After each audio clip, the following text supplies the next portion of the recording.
Muy buenos días. Soy su profesor Rubén y hoy les traigo un video sobre dieléctricos y sus aplicaciones.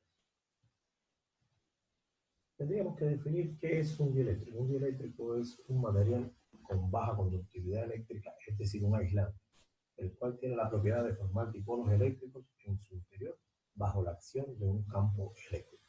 Podemos decir que todos los dieléctricos son aislantes, pero no todos los aislantes tienen la capacidad de ser buenos dieléctricos. Tendríamos que definir también la magnitud física capacitancia. La capacitancia no es más que la capacidad que tienen algunos cuerpos para mantener una carga eléctrica. También una medida de la cantidad de energía almacenada para una diferencia de potencial eléctrico dado. La capacitancia se expresa matemáticamente como la relación entre la carga eléctrica de un conductor y la diferencia de potencial, es decir, el voltaje. El valor de la capacitancia se mide en faradios, denominado así en honor al físico inglés Michael Faraday. Ahora vamos a hablar un poco sobre la formación del dipolo. Si tenemos dos placas metálicas conductoras conectadas a un circuito y a las cuales se le aplica un voltaje mediante una fuente que puede ser perfectamente una batería, ¿qué va a ocurrir? Estas placas van a quedar cargadas. Más adelante vamos a explicar todo el proceso de cómo estas placas quedan cargadas. Ahora, estas placas quedan cargadas y si en el interior de ellas, en el espacio entre ellas dos, insertamos un material no conductor, esto va a provocar un incremento de la capacitancia que habíamos definido antes. Ahora, ¿qué sucede? Este material aislante o dieléctrico está formado por moléculas como todos conocemos. Estas moléculas, al estar bajo la influencia del campo eléctrico generado por las dos placas, van a rotar y se van a alinear en función de la atracción que provoque. La carga positiva va a alinear estas moléculas de forma tal que queden sus cargas positivas más cercanas a esta placa. Y la placa negativa, por su parte, va a hacer un trabajo similar, o sea, va a lograr que estas moléculas se orienten en su parte positiva atraída por las cargas positivas de la placa. Este fenómeno se denomina la formación de dipolos. Ahora, habíamos dicho que el hecho de colocar el dipolo entre las placas cargadas iba a aumentar la capacitancia. ¿Cómo se produce este fenómeno? Al estar las moléculas orientadas de forma tal que están más cercanas sus cargas negativas a las cargas positivas de la placa y viceversa, las cargas positivas más cercanas y orientadas hacia la carga negativa de la placa, estas van a tener una influencia sobre las cargas de cada una de las placas. Y aunque la carga se mantiene constante, sí va a tener una función de inhibición del aporte de algunas de las cargas al voltaje. Por lo tanto, el hecho de uno poner un material dieléctrico entre las placas cargadas va a provocar una disminución del voltaje. Ya les explicaba que la influencia de estas cargas sobre algunas de las cargas de la carga eléctrica no va a disminuir la carga va a mantenerse constante, pero va a tener un poder de inhibición del aporte de algunas de las cargas al voltaje. Esto va a provocar una disminución del voltaje. Y si la expresión matemática de la capacitancia es esta disminución del voltaje va a lograr que en este conjunto haya una capacitancia determinada.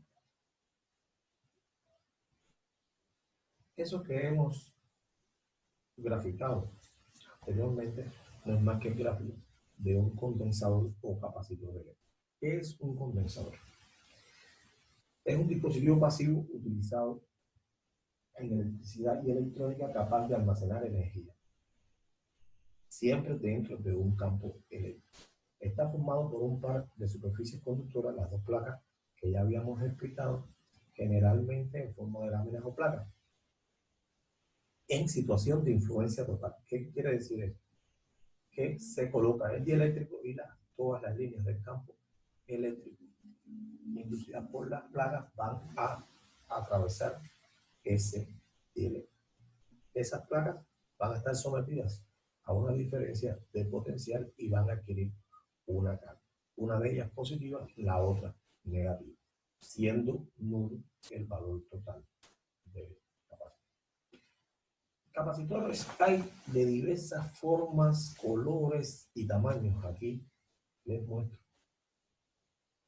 una gran variedad de estos capacitores. Ellos van a tener distintas formas y tamaños y capacidades en función de la aplicación para la que van a ser utilizados.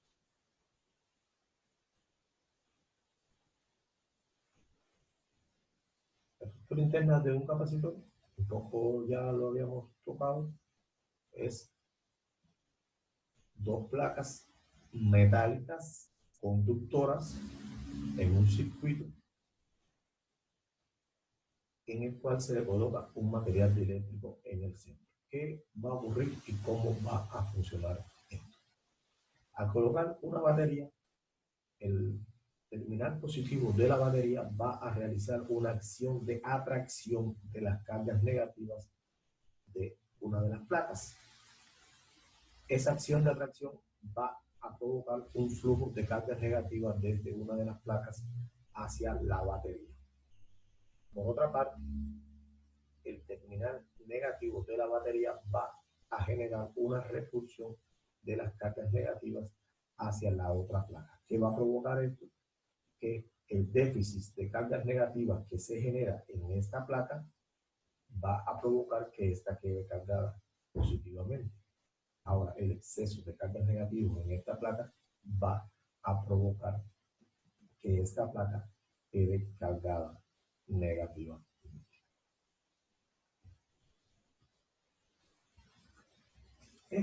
Este proceso se va a repetir cíclicamente hasta que llega un momento en que el valor de la carga positiva, en la placa que toma el valor de la carga positiva, o sea, la que está instalada al terminal positivo de la batería, va a tomar un valor de carga muy similar, ya muy cercano al valor de carga de la batería. En este caso va a empezar a atraer esas cargas negativas que había estado cediendo y se crea un balance, entre la atracción que crea esta placa positiva con la atracción que crea el terminal positivo de la batería. Hay un momento en que hay cierta oscilación de las cargas negativas en el conductor hasta que existe el equilibrio y se igualan estas cargas. Las que están en tránsito van a estar atraídas por la misma fuerza provocada por cada una de estas cargas. Es el momento entonces de retirar la batería. Ahora, ¿qué va a suceder? El módulo de la carga en la placa positiva va a ser igual al módulo de la carga en la placa positiva. Por consiguiente, si tenemos acá 3 coulones en la placa cargada positivamente, vamos a tener 3 coulones cargados negativos, siendo este conjunto eléctricamente neutro. Importante señalar que el valor de la carga va a ser el mismo valor de la carga que tenía la batería y el valor del voltaje también va a ser el mismo valor del voltaje que tenía la batería. Como aplicaciones, los capacitores tienen un sinnúmero de aplicaciones en la vida, en la técnica y en la industria. Los más comunes, vamos a mencionar aquí tres tres de las más comunes. Uno es la utilización como capacitores de arranque en motores monofásicos. O sea, los motores monofásicos, a diferencia de los motores trifásicos, tienen una dificultad en el proceso de arranque. Un motor monofásico, al tener una única fase, cuando es alimentado con voltaje, ocurre lo siguiente: el eje del motor vibra, intenta moverse, pero le es imposible tener el torque de arranque necesario para comenzar el movimiento de rotación. Eso no pasa así en los motores trifásicos. En el caso de los motores trifásicos, al tener tres fases, estas están desplazadas 120 grados cada una, y solo al alimentarse con voltaje el motor comienza a girar. En el caso del motor monofásico, regresando, tiene una sola fase. ¿Qué es lo que se hace con los motores monofásicos? Los motores monofásicos se le adiciona un bobinado auxiliar que es conectado mediante un circuito al capacitor. El capacitor, como ya habíamos explicado, tiene la posibilidad de guardar carga. Esa carga, en el momento que el arranque del motor demanda más carga, el capacitor le da esa carga y logra excitar al motor para que éste comience su movimiento giratorio. Ahora, motores monofásicos podemos ver en la casa. Vamos a tener varios ejemplos de motores monofásicos. Entiéndase el motor de nuestra heladera, el motor de los ventiladores, los motores de los ventiladores de nuestros aires acondicionados, el motor de nuestra licuadora, el motor de una bomba de agua, etcétera, etcétera. Esa es una de las aplicaciones fundamentales de los capacitores en motores monofásicos que se usan para esas aplicaciones. También se utilizan los capacitores como capacitores de brocha. O sea, después que ya el motor logró el arranque y el torque necesario para su operación, estos capacitores se utilizan para acompañar todo el trabajo del motor y lograr de esta forma que el motor trabaje con menos cargado, menos caliente. O sea, el capacitor logra que el motor trabaje más sereno y en rango de temperatura aceptable, sin un calentamiento. También cumple una función bien importante cuando va a trabajar, o sea, van a impulsar a una máquina que está sometido a variaciones de presiones, como es el caso de los compresores. Y dentro de los compresores, el compresor de la heladera, freezer y equipos de refrigeración. Y otra de las funciones de los capacitores es cuando se utiliza como banco de capacitores para mejorar el factor de potencia. El capacitor aporta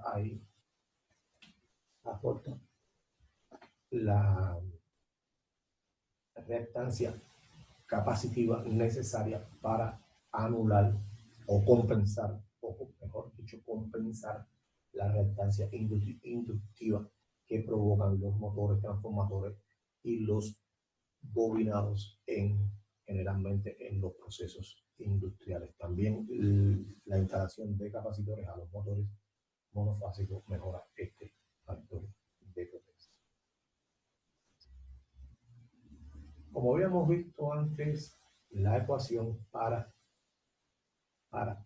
el cálculo de la capacitancia de un condensador eléctrico no es más que la siguiente, que aquí expresamos. La capacitancia va a ser directamente proporcional a la carga del capacitor y inversamente proporcional al voltaje. Ahora, es importante señalar que luego de concluido el capacitor, ninguna de las cualquier variación que se haga en este cociente no va a lograr un incremento de la capacitancia de ese condensador.